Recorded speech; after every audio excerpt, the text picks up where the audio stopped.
I remember the day I lost my first tooth. I've always felt that's a big milestone for kids, since it's one of the first signs that you're growing up. I was 6 when my first one fell out. It was one of my 2 front teeth, and it left me with one of those endearingly gap-toothed smiles that every child has at some point in their life. The tooth fell out during recess that day, and my classmates all made a big deal about it since I was one of the first kids in our class to lose a tooth. My best friend at the time, Tommy, was particularly ecstatic, demanding to see my freshly departed incisor. My teacher quickly put the tooth in a little envelope so I could take it home and show my parents. As I was basking in my newfound first grade fame, Tommy pulled me aside with a serious look on his face. "Are you gonna put your tooth under the pillow for the tooth fairy?" "Yeah, I heard she leaves you $1. Tommy's face darkened, and his voice became a whisper. "I heard this girl in Miss Romano's class talking, and she said that there isn't a tooth fairy. She said that your parents are the ones who give you the money instead." This was disturbing and shocking news for a 6-year-old. If the tooth fairy wasn't real, what else wasn't? Santa Claus? It was unfathomable to me. But was Tommy even right? He heard the story from another girl who hadn't even lost a tooth. How could she even know if the tooth fairy existed? Only I would be able to tell. Yeah, that's what I would do. I would see if the tooth fairy was real and prove to Tommy that she was. Well, I'm gonna stay up tonight and see if my parents try to take the tooth. If the tooth fairy comes, you're gonna feel like a real dummy for saying that she isn't real.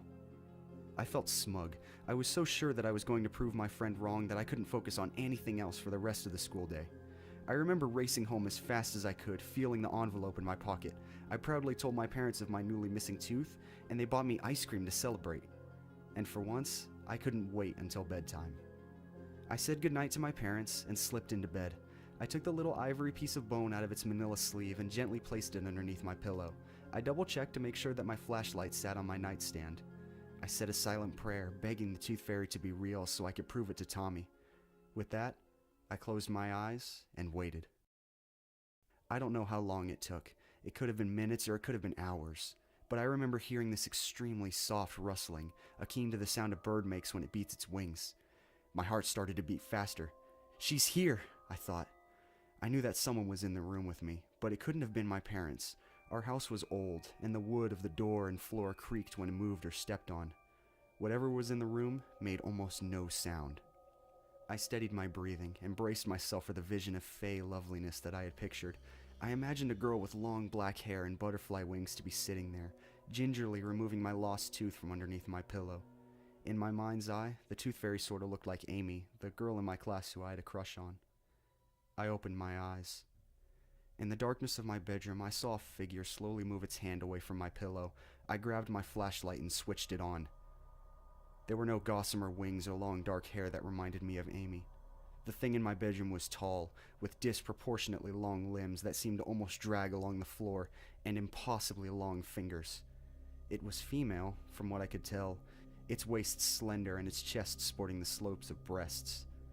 I could feel it staring at me, but I wasn't sure how. It had no eyes. In fact, there was no face to speak of. The area where the face should have been was, like the rest of its body, completely covered in teeth. Molars, incisors, canines, some white, some yellow, some decayed and rotted. But they were small teeth, baby teeth. The teeth weren't lazily stuck on, they were embedded in the faintly pink, gummy skin of the thing, like they were growing out of it. I couldn't breathe. I couldn't scream. The beam of light from my flashlight wavered as my hand shook. My brain could barely fathom what it was seeing. As if sensing my confusion and fear, the creature began to move, its movements fluid and methodical. It produced a small hammer from somewhere, a tiny thing with a wooden handle and a rounded mallet-like head. In its other hand, it held my lost tooth. With the precision of a medical doctor, it gently aligned my lost tooth against its glistening skin. With the other hand, it took up the hammer. No sound was made as the creature hammered my tooth into its flesh. There was no blood, just a thick, pus-like fluid that dripped from the new hole. It stunk like a combination of burnt sugar and rotting fruit. With the tooth now snugly affixed in its new socket, the creature turned back to me. It tilted its head slightly, the way a puppy does when it hears a new sound. But there was nothing endearing or cute about the way it moved. It crept up to me slowly, its feet not even touching the ground. I don't remember much of what happened next. Perhaps I passed out. Perhaps my mind decided to block out whatever horrors happened to me. It's not so bad, though. I've gotten used to the dentures at this point, since I've had them for so long. They're very realistic, too, so most people are none the wiser. It's alright. My adult teeth will grow in soon.